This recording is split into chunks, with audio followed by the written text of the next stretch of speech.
महाराष्ट्राची कुलस्वामिनी आई तुळजाभवानी, अखंड महाराष्ट्राचं कुलदैवत खंडोबाराय, हिंदवी स्वराज्य संस्थापक छत्रपती शिवाजी महाराज, त्यांना घडवणाऱ्या राजमाता जिजाऊ, भारतीय राज्यघटनेचे शिल्पकार विश्वभूषण महामानव भारतरत्न डॉक्टर बाबासाहेब आंबेडकर, क्रांतिबा ज्योतिबा फुले, सावित्रीमाई, रमाई, अहिल्यादेवी या सर्वांना आणि त्याचबरोबर हिंदू हृदय सम्राट वंदनीय बाळासाहेब ठाकरे, धर्मवीर आनंद दिघे यांना मानाचा मुजरा करते.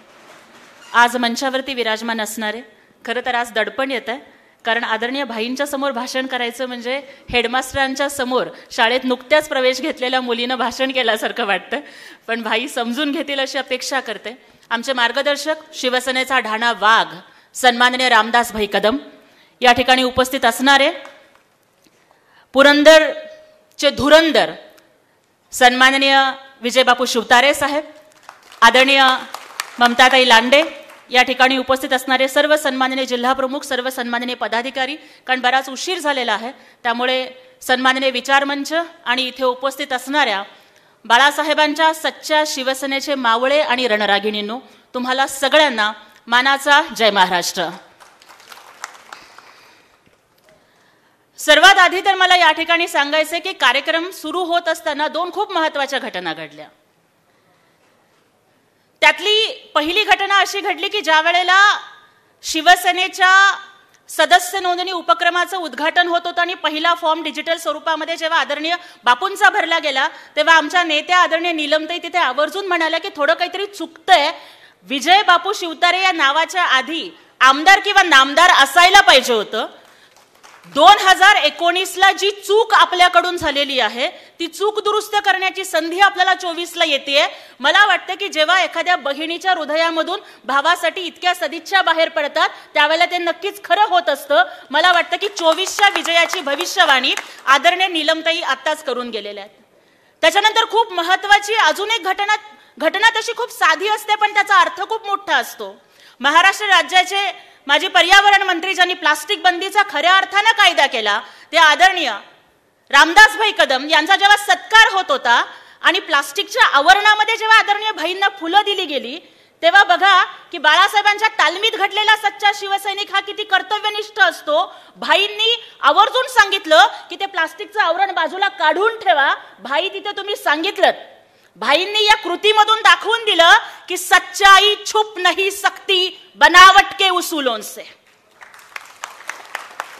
कि सच्चाई छुप नहीं सकती बनावट के उसूलों से और खुशबू कभी आ नहीं सकती प्लास्टिक के फूलों से. त्यामुळे ही प्लास्टिकची फुलं, हे प्लास्टिकचं आवरण कुठेतरी बाजूला काढणं ही जबाबदारी ते किती संयमानं आणि शौर्यानं पेलतायत याचं उदाहरण मला वाटतं आदरणीय भाईंनी त्या कृतीच्या माध्यमातून करून दिलं. कुठल्याही विषयाला हात घालण्याच्या आधी सगळ्यात आधी मला या पुरंदरच्या मातीला अभिवादन करायचंय, या पुरंदरच्या मातीवरती नतमस्तक व्हायचंय. कारण ज्यावेळेला अवघ्या महाराष्ट्रातून जनता ही येळकोट येळकोट जय मल्हार करीत आपल्या कुलदैवताला साकडं घालण्यासाठी या पुरंदरच्या मातीमध्ये येते, ज्या वेळेला या पुरंदरच्या भूमीमध्ये, या सासवड पुरंदरच्या भूमीमध्ये हिंदवी स्वराज्य संस्थापक छत्रपती शिवरायांचा पहिला पराक्रम बहरतो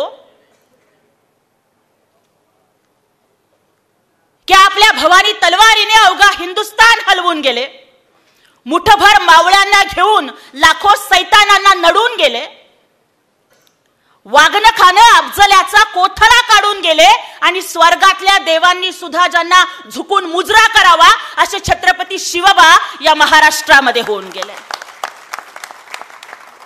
त्या छत्रपती शिवरायांच्या पराक्रमाची साक्ष असणारी ही पुरंदरची भूमी. तर दुसऱ्या बाजूला हिंदवी स्वराज्याचे धाकले धनी की अंगार होता स्वराज्याचा, अरे अंगार होता स्वराज्याचा, शृंगार होता मासाहेब जिजाऊंच्या संस्काराचा आणि मृत्यू सुद्धा नतमस्तक व्हावा असा पुत्र होता माझ्या शिवबाचा. छत्रपती संभाजीराजांची ही जन्मभूमी आणि या जन्मभूमीचा, या शौर्यभूमीचा, या भक्तिपीठाचा हा इतिहास की जिथे आचार्य अत्रे आहेत, जिथे सोपानदेवांची समाधी आहे, जिथे श्रीनाथ मस्कोबा आहेत, अशा या भूमीमध्ये मला वाटतं आज आपण इतिहास घडवण्यासाठी जमलोय. खरं तर 2 तारखेला मेळावा होणार होता, 9 तारखेला होतोय. भाई कधी कधी खूप मला वाटतं की खूप काही सांगून जातो इतिहास. आज 9 डिसेंबर, आज काँग्रेस पक्षाच्या नेत्या सोनियाजी गांधी यांचा आज वाढदिवस आहे. आणि मला वाटतं की थोडंसं वयस्कर झालेल्या ताई आहेत, त्यांना आपण वाढदिवसासाठी सगळ्यात उत्तम भेट विश्रांती करा हेच देऊ शकतो. त्यामुळे ज्या पक्षाच्या त्या नेत्या असतील किंवा ज्या पक्षाचे आमदार आज सध्या पुरंदरमध्ये असतील, त्यांना इथून पुढची वर्ष पूर्ण आराम आणि विश्रांती लाभावी हीच आपण त्यांना वाढदिवसाच्या निमित्तानं शुभेच्छा देऊयात. आज मला माहिती नाही की त्यांच्या पक्षाचे आमदार असून सुद्धा कुठला कार्यक्रम एवढा थाटात होतोय का नाही माहित नाही, पण आज आमचे 2 वाघ या ठिकाणी बसलेत. शिवसेनेचा ठाण्या वाघ आदरणीय रामदासभाई कदम आणि आदरणीय विजय बापू शिवतारे. दोघांच्यासाठी एवढंच म्हणते की अरे निवडणुकीतला विजय किंवा पराजय हा वाघाच्या किंवा नेत्याच्या शौर्याची परीक्षा करू शकत नसतो, कारण शेर खुद अपनी ताकत से जंगल का राजा कहलाता है, जंगल में कभी चुनाव नहीं होते. आणि त्यामुळे आज आपल्याला या ठिकाणी सांगायचं की आज एकादशी आहे. आजपासून बरोबर 15 दिवस आधी कार्तिकी एकादशीच्या यात्रेच्या निमित्तानं पंढरपूरला गेले. चंद्रभागेच्या वाळवंटामध्ये, ज्या वाळवंटात ज्ञानोबा तुकोबारायांचे अभंग रंगले, तिथं काही वयस्कर वारकरी तिथे बसलेले होते. पुंडलिकाच्या मंदिराच्या शेजारी बसलेल्या वारकऱ्यांना पदस्पर्श करून दर्शन घेतलं आणि त्यांनी माझ्या खांद्यावर जेव्हा भगवा बघितला, धनुष्यबाण बघितलं, त्यांनी विचारलं की एकनाथजी शिंदे साहेबांच्या शिवसेनेचं काम करताय का? मी म्हटलं हो, अभिमानानं सांगते एकनाथजी शिंदे साहेबांच्या सोबत आहे. मळकटलेलं धोतर, कळकटलेली बंडी, डोक्यावरती मळलेली टोपी, अतिशय जाडभिंगाचा चष्मा, सुरकुतलेला चेहरा आणि कपाळावरती विठ्ठलाचा बुक्का असं असलेल्या त्या वारकऱ्यांनी मला दोन्ही हात जोडून सांगितलं की आमचा एक निरोप ताई मुख्यमंत्री साहेबांच्या पर्यंत पोहोचवायचा आहे. आम्ही काही त्यांना तिथपर्यंत मुंबईला जाऊ शकणार नाही, पण त्यांना सांगा की दर महिन्याच्या एकादशीला विठोबारायाचं दर्शन घ्यायचं ही आमच्या घराण्याची पद्धत होती. की सोन्या रुपयानं मढला मार वाड्याचा बालाजी, शेतकऱ्याचा इठोबा तुळशीच्या पानामध्ये राजी. पण नंतर परिस्थिती बदलली, व्यवहार लेकाच्या हातात गेला. त्याला 4 कच्ची बच्ची, कधीतरी पिकणाऱ्या, कधीतरी आसमानी सुलतानी संकटात भेदल्या जाणाऱ्या शेतीच्या उत्पन्नात पोराला 4 कच्च्या बच्चांचं पोट भरता येईना आणि त्याला मला एसटीला पंढरपूरला जायला पैसे देता येईनात. घराण्याची परंपरा चुकत होती. एकादशीला विठोरायाचं दर्शन होत नव्हतं, अन्नाचा घास गोड लागत नव्हता. पण एकनाथजी शिंदे साहेबांनी 75 वर्षापुढच्या लोकांच्यासाठी एसटी बस फुकट केली.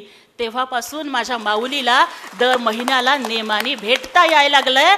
आज या विठू माऊलीला मी भेटू शकतोय. जर हा पंढरपूरच्या मंदिरात उभा असलेला विठ्ठल हा आम्हा भाविकांचा विठ्ठल आहे, तर आज वर्षामध्ये बसलेले मुख्यमंत्री गोरगरिबांच्या विठ्ठलाची भूमिका पार पाडतायत. आमचा आशीर्वाद त्यांना सांगा म्हणून दिलं. म्हणून मला तुम्हाला सांगायचंय की आपला लढा, आपला उठाव, आपली क्रांती ही सत्तेसाठी कधीच नव्हती. ती हिंदू हृदय सम्राट वंदनीय बाळासाहेब ठाकरेंच्या विचारांच्यासाठी होती. आणि आपण सगळेजण हिस्ट्री इन मेकिंग, एक इतिहास घडताना आपण बघतोय, याचा मला सार्थ अभिमान वाटतोय. आज आपण सन्माननीय विजय बापू शिवतारे साहेबांच्याकडे जर बघितलं तर आज प्रचंड अभिमान वाटावा असं नेतृत्व, की एका गाईच्या गोठ्यामध्ये आणि उपाशी आईच्या पोटामध्ये जन्माला आलेला माणूस हा महाराष्ट्र राज्याच्या मंत्री पदापर्यंत झेप घेऊ शकतो. ही किमया त्यांच्या कष्टाची आणि हिंदू हृदय सम्राट वंदनीय बाळासाहेब ठाकरे यांच्या शिवसेनेची. शालेय शिक्षण घेऊन जेव्हा ते पुरंदरमध्ये परत येतात, आपण बघतोय की आईवरती अत्यंत प्रेम, मातृभक्त असणारे बापू आणि बापूंना त्यांच्या आईने शेवटच्या दिवसामध्ये बघा, एखादी आई, ती आई सुद्धा किती पुण्यवान असावी की एखाद्या आईला शेवटची इच्छा विचारली तर ती म्हणेल की बाळा अमुक एकदा दागिना घालायचा होता, तो करून देशील का रे? किंवा एखादी आई सांगेल की बाळा अमुक एक मिष्टान्न खायचं होतं, मिठाई खायची होती, ती राहिली, ती खायला आणून देशील का रे? दुसरी एखादी आई शेवटची इच्छा सांगेल की बाळा कुठल्या तरी तीर्थक्षेत्राचं, पंढरपूरचं किंवा काशीचं कुठलं तरी दर्शन राहिलं, ते मला करून देशील का रे? पण बघा बापूंची आई किती पुण्यवान होती. त्या आईनं, त्या माऊलीनं शेवटच्या दिवसामध्ये बापूंना आदेश दिला की बाळा आतापर्यंत आयुष्यभर माझी सेवा केलीस, इथून पुढे मी जरी नसले तरी ही जनता जनार्दन तुझी माऊली असेल आणि या माऊलीची सेवा करण्यासाठी तू बाहेर पड. आणि तेव्हापासून आईच्या शेवटच्या दिवसाच्या आदेशान्वये आदरणीय बापू हे राजकारणामध्ये सक्रिय झाले. बापू शिवसेनेमध्ये प्रवेश करतायत आमदार होत आहेत. ज्याप्रमाणे छत्रपती शिवराय 18 पगड जाती धर्माची मोठ बांधतात, त्याच पद्धतीनं सर्वसामान्य कार्यकर्त्यांना घेऊन संघर्ष करणारं हे नेतृत्व छत्रपती शिवरायांना आपला आदर्श मानतं. मंत्रिपदावरती काम करत असताना आदरणीय बापूंनी राज्यातली 27 धरणं पूर्ण केली. खरं तर आम्ही आतापर्यंत एखाद्या सिनेमाची सिल्वर जुबली होते माहिती होतं, एखाद्या लग्नाची सिल्वर जुबली होते माहिती होतं, एखाद्या माणसाचा 25वा वाढदिवस होतो, पण एखाद्याने धरणं बांधण्याच्या बद्दल जर सिल्वर जुबिली केली असेल तर ते नेतृत्व आदरणीय विजयबापू शिवतारे साहेबांचं आहे. पुरंदरचा 50 वर्षांचा बॅकलॉग हा बापूंनी आपल्या नेतृत्वाच्या माध्यमातून पुसून काढला, सर्वांगीण विकास केला. गुंजवणी धरण पूर्ण करण्यासाठी त्यांनी 2012ला उपोषण केलं आणि त्याच वेळेला आपण बघतोय की मला वाटतं कदाचित पुरंदरच्या मातीला मृत्यूला जिंकण्याचं वरदान असावं बापू. कारण याच मातीमध्ये जन्माला आलेले छत्रपती संभाजीराजे की ज्यांचे डोळे काढले तरी त्यांची नजर झुकली नाही, त्यांच्या शरीराचे तुकडे झाले तरी सुद्धा कधी औरंगजेबाच्या पुढे त्यांनी गुडघे टेकवले नाहीत. हा पुरंदरच्या मातीचा वारसा हा खूप मोठा आहे की 2019 साली आदरणीय बापूंची पूर्ण दोन्ही किडन्या निकाम्या झाल्या. किडनीमधून रक्त शुद्धीकरण होत नसल्यामुळे गाठी निर्माण झाल्या, ओपन हार्ट सर्जरी करावी लागली. 2023 पर्यंत आज सुद्धा मला वाटतं दिवसा आड बापूंना डायलिसिसला जावं लागतं. डायलिसिस ही अत्यंत वेदनादायी प्रक्रिया. अगदी डॉक्टरांना सुद्धा वाटलं होतं की हा माणूस वाचेल का नाही, परंतु या पुरंदरच्या मातीतल्या लोकांच्या आशीर्वादामुळं बापूंनी मृत्यूशी सुद्धा झुंज दिली आणि एक मृत्युंजय म्हणून ते परतले आणि डॉक्टरांना सुद्धा आश्चर्य वाटलं. खरोखर मला बापूंच्यासाठी या ठिकाणी एक शेर आठवतो कि मत पूछो नाम उनका, मत पूछो नाम उनका, कहाँ रहते हैं क्या करते हैं. मत पूछो नाम उनका, कहाँ रहते हैं क्या करते हैं. तूफान के रहने वाले हैं, मझदार से खेला करते हैं. जब जुल्मो आलम के शोलों से हर दिल की छलनी होती है, जब जुल्मो आलम के शोलों से हर दिल की छलनी होती है, जब मौत भी घबरा जाती है लेकिन बापू शान से खेला करते हैं. अशा पद्धतीचं हे नेतृत्व आपल्याला मिळणं ही पुरंदर आणि सासवडच्या विकासाची गरज आहे. माझ्या भावांनो आणि बहिणींनो, 2019ला एक चूक झाली. कारण बघा की एक तत्वज्ञ खूप चांगल्या पद्धतीनं सांगतो की आदर आणि चादर चुकीच्या माणसाला दिला की आपण उघडे पडतो. 2019ला तेच झालं की पुरंदरच्या मतदारांनी आदर आणि मतदानाची चादर ही चुकीच्या माणसाला दिली आणि आज नेतृत्व वाचून तुम्ही उघडे पडलात. कायम लक्षात ठेवा की रिकाम्या भांड्यावरती झाकण आणि चुकीच्या विचारांची पाठराखण ही कधीही उपयोगाची नसते. जे झालं तो इतिहास पुन्हा बदलायचा. कारण या पुरंदरच्या किल्ल्यावरती जेव्हा दिलेर खान तुटून पडलेला होता आणि हजारो दिलेर खानाचं सैन्य आणि दुसऱ्या बाजूला 700 मावळ्यांना घेऊन जेव्हा मुरारबाजी लढत होता, त्यावेळेला जेव्हा दिलेर खानानं शत्रूचं शौर्य पाहून तो म्हणतो की तू तर मर्द मराठा मावळा आहेस, ये बादशहाचा कौल घे, मी तुला बादशहाकडून सरदारकी देतो, सल्तनत देतो, तुझा सत्कार करायला लावतो. त्यावेळेला 700 मावळ्यांना घेऊन लढणाऱ्या मुरारबाजीनं ठामपणानं उत्तर दिलं होतं की अरे मी छत्रपती शिवरायांचा मावळा आहे, तुझ्या खिल्लतीवरती तुझ्या कौलावरती मी लाथ मारतो, मरण आलं तरी चालेल पण शरण जाणार नाही. आणि त्याच पद्धतीनं शेवटच्या श्वासापर्यंत स्वराज्यासाठी ते लढत राहिले. मला वाटतं की येणाऱ्या 2024च्या निवडणुकीत कदाचित तीच पुनरावृत्ती असेल. आपलं स्वराज्य आपल्याला पुन्हा आणायचंय. हा पुरंदर, ज्या पुरंदरच्या किल्ल्यावरती छत्रपती संभाजी राजांचा जन्म झाला, त्या पुरंदरवरती पुन्हा एकदा भगवा डौलानं फडकवायचं आहे. आणि लक्षात ठेवा की मराठीमध्ये म्हण आहे, म्हणतात की देव तारी त्याला कोण मारी. बरोबर आहे ना, देव तारी त्याला कोण मारी. पण आपल्या तालुक्याला जे नेतृत्व मिळाले त्यांचं आडनावच आहे शिवतारे. शिव कैलास राणा शिवचंद्रमौळी, फणींद्रनाथा मुकुटी झळाळी, तुझवीन शंभो मज कोण तारी. छत्रपती शिवाजी महाराजांचं आराध्य दैवत भगवान शिवशंकर, शिव तारे. या महाराष्ट्राचं आराध्य दैवत छत्रपती शिवाजी महाराज, शिव शंभो, शिव तारे. तारे म्हणजे तारणारा. इथून पुढे मराठीला एक नवीन म्हण ऍड झाली तरी चालेल, आधी म्हणायचो की देव तारी त्याला कोण मारी, पण आता या ठिकाणी अत्यंत जबाबदारीनं पुरंदरच्या लोकांना सांगू इच्छिते की शिवतारे त्याला कोण मारे. असे हे शिवतारे जोपर्यंत आपल्या सोबत आहेत तोपर्यंत आपल्या तालुक्याला कुठल्याही गोष्टीची उणीव भासणार नाही.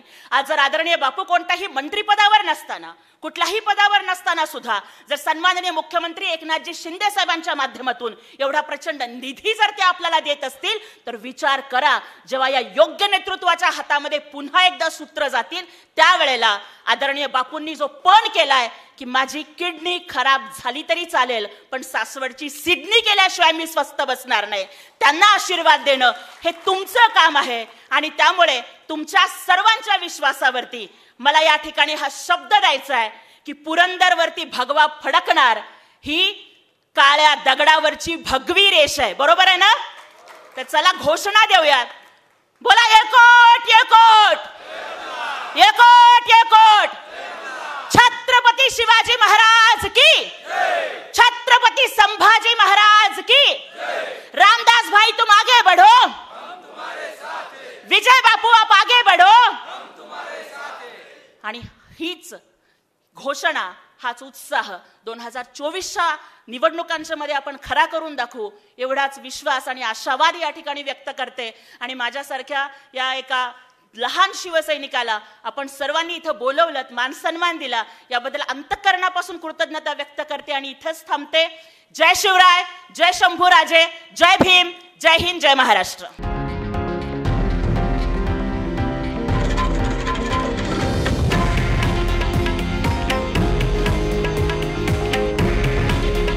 हे आहे देशातील नंबर 1 न्यूज नेटवर्क आणि आपण पाहत आहात TV9 मराठी. काळजी तुमची, हित महाराष्ट्राचं.